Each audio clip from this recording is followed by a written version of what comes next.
here we are, because I wanted to talk a little bit about Bloodlines 2. There's a lot to say. This video is, to me, an ode to the fans of Bloodlines 1. Not the fans of VTM, not the friends of World of Darkness, not the people who suddenly really gave a shit about Bloodlines 1 when Bloodlines 2 was announced. The people who 20 years ago, or at some point in between then and now, played Bloodlines 1, probably more than once, because you know, there's no way you could play that game only once. For those people, I wanted to talk a little bit about how we feeling about this mess. So let's establish a couple of things first. The first one, that everything that happened with Bloodlines 2 is not the Chinese room's fault. They did their best with what they were given, and I think that what they did manage to do, as far as I'm aware, was actually really fucking good. Like, I can tell that they tried really fucking hard, and they succeeded in some aspects of the game. The environment of the game is insane. The fucking, that city feels alive, you know? And the graphics are nice, and the swiftness, the fluidity with which you can move around the city and stuff is some fucking, like, Assassin's Creed wishes, you know?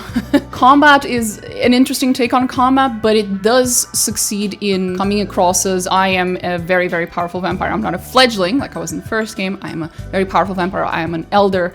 And, you know, the average enemy is a fucking joke. The fact that you have access to all of these, like, abilities from all the other clans and stuff, you definitely feel like you're pretty fucking OP, and I think that's on purpose. It makes sense considering who your character is. The main story is, I think, interesting, for sure. Like, the writing, I don't think was bad. Again, main story. There's other stuff, but main story-wise, I think it was cool. I think some of the character writing and dialogue writing were really good, but it's not unfinished. They finished everything, but you can tell that there used to be an RPG there and that something else was built on top of it. And in order for this to work and look polished, they had to sacrifice some things, and you can still tell that those things have been sacrificed in the final release. There was supposed to have been more here and there, and that it's lacking. You can feel the absence of more depth to side quests and to side characters, for example, right? There's just something missing there. Everything that went wrong with Bloodlines 2 is Paradox's fault. 100%, no conversation there. There's no arguing, there's no nothing. Horrible marketing choices. The fact that they chose to keep it as Bloodlines 2 even after they canceled the first version of the game, the Hardsuit Labs version, right? Even after all of that, they still called it Bloodlines 2. That was fucking stupid. Like, they completely changed the game. They kept none of the original people who created the first game, but they still kept the name Bloodlines 2. How does that make any sense? There was nothing in this game to connect it to the first one. A bunch of little Easter eggs and nods and winks here and there, but that's not how you make a sequel. That's not a sequel. A spin-off at best, if you wish to be very charitable. Having said that, there is an article that has come to my attention not a long time ago, where this CEO of Paradox chats with, the interviewer. In that chat, they say, this was, I believe, the CEO saying this, "It is not in our strategic direction to make this kind of game. So if Bloodlines 2, God willing, is successful, Bloodlines 3 will be done by someone else on the license from us." This is very funny. It seems like this CEO is saying this with a heavy heart, like they're upset, but this is actually incredibly good fucking news. If you're a Bloodlines 1 fan and you really care about Bloodlines 1 more so than all the other things that I mentioned, this is actually really good news for you. Because until I saw this article, and I'm sure a lot of people may have missed it, I was under the impression that we had another EA on our laps here. That we were gonna have another company that bought a bunch of IPs, put them in a drawer, and then never, ever touch them. Like a dragon hoards its gold, not because it will use it, but because it just wants to have it there and sleep on top of it and do absolutely nothing with it. I thought we had another EA in our fucking hands, but that is not the case. At least that is, from what they are saying, it seems that is not the case. And it also seems like they've learned their lesson. This is essentially the best case scenario we could have had as a fallout to the Bloodlines 2 fiasco. Paradox fucked up, 100%. Their marketing decisions, horrible. Their financial decisions in regards to the DLCs fiasco that we saw, right? About them trying to sell Toreador and La Sombra as a fucking DLC separately as well. Each its own DLC, kill me. That was... After all of that, I really thought that they were just gonna shove the Bloodlines IP into a drawer and never open it again. But they seem to be not implying, they're saying it outright. They will license it. Bloodlines 3 will be licensed to a separate studio. And most likely, both the development and the publishing, right? Not just the development, because that's kind of what they did this time, right? But the development and the publishing, the whole thing, they'll just be like, hey, pay us for the license and do whatever the fuck you want with this thing, right? Just throw it out there, give them freedom. Because at the end of the day, the reason Bloodlines 2 was a disaster was because Paradox got so involved. And they should never have gotten involved. There aren't some cases where, you know, publisher involvement is like not necessarily always bad, although that's a whole other conversation. But because much like EA, Paradox is first and foremost a publisher of a very specific type of game, right? EA is mostly sports games originally, and Paradox, I think, would be strategy games, if I recall correctly. RPGs are not their thing. They don't know anything about RPGs. Not making them, not publishing them, not nothing. They don't know anything about RPGs. It's not in their fucking field of expertise, and that's okay. That's the moment where you say, okay, we own this IP, but we don't really know anything about the genre that the IP is in.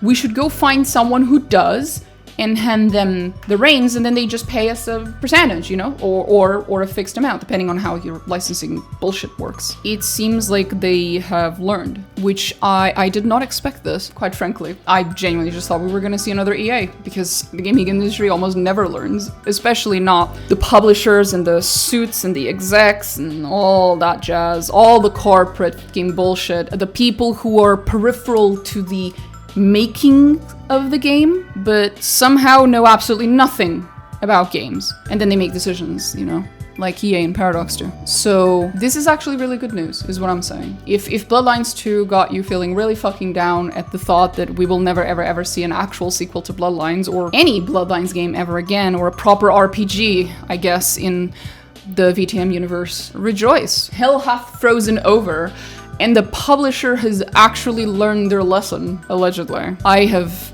never seen this happen, so I will hold my excitement. I'll curb my enthusiasm just a little. I have also never seen a publisher genuinely admit their wrongdoing and then doing the right thing, which is to say, okay, we'll just license this to someone else. I have never seen that happen. I've only ever seen the other thing happen, with just what EA did all the time. Just hoarding IPs and doing nothing, right? I played through Bloodlines 2.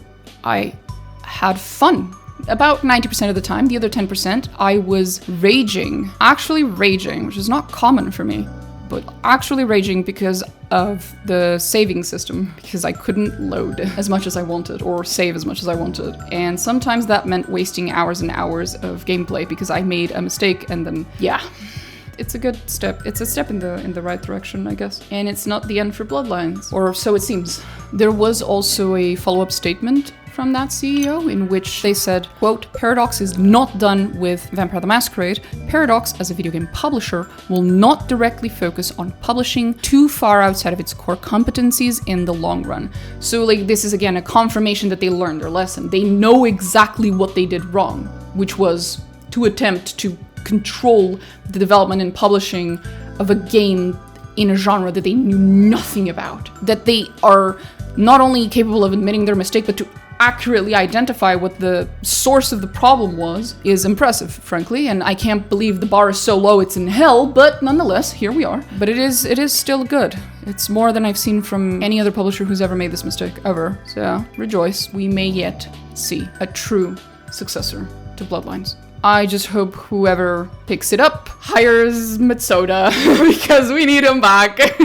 Him and as many people from the original as possible. It's not just Mitsoda. He's just the one that everyone remembers. He's the name that everyone remembers. The only reason, mind you, that I started off with this by saying this, you know, this video is for the fans of Bloodlines, more so than the fans of VTM or any of the other categories that might overlap and have played Bloodlines 2, is because if you are someone who just kind of cares about VTM games in general, or you like the tabletop or whatever, then I genuinely think that the current Bloodlines 2 that came out, the story of the Nomad, was really not that bad of a game. It was a good story. It was a good VTM story. It was a not that bad VTM game. It had a lot of positives, like a lot. And it was fun. Bloodlines 2 is genuinely only like a massive, like horrible disappointment if you were primarily a fan of Bloodlines 1 over everything else, which is the case for me and for a lot of people I know. I hope that the Chinese room do not end up being punished for this in some way, because obviously it was not their fault, but also because they did still manage to create a game with a tremendous amount of fucking potential, and that was really, really fun. And I would have loved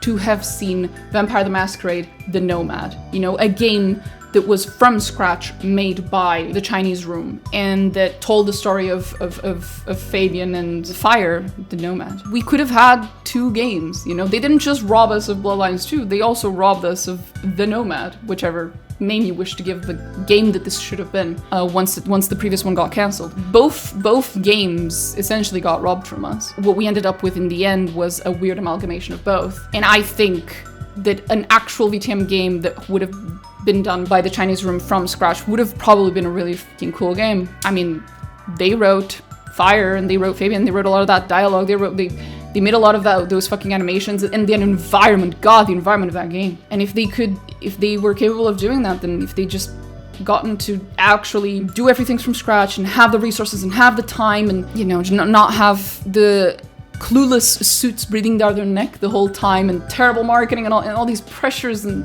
restrictions, and I think we could have had not 1 but 2 amazing VTM games. Just to say that don't be too, you know, doomer pilled on this, because it seems like there might actually be a light at the end of the tunnel. We might yet see a Bloodlines sequel, an actual Bloodlines sequel. It's gonna have to be named Bloodlines 3, and we're all gonna have to pretend like Bloodlines 2 didn't exist in between, but that's okay. I'm willing to do that. If they don't let me play as a fucking Malkavian, I swear to God, I am going to go into the fucking studio and I'm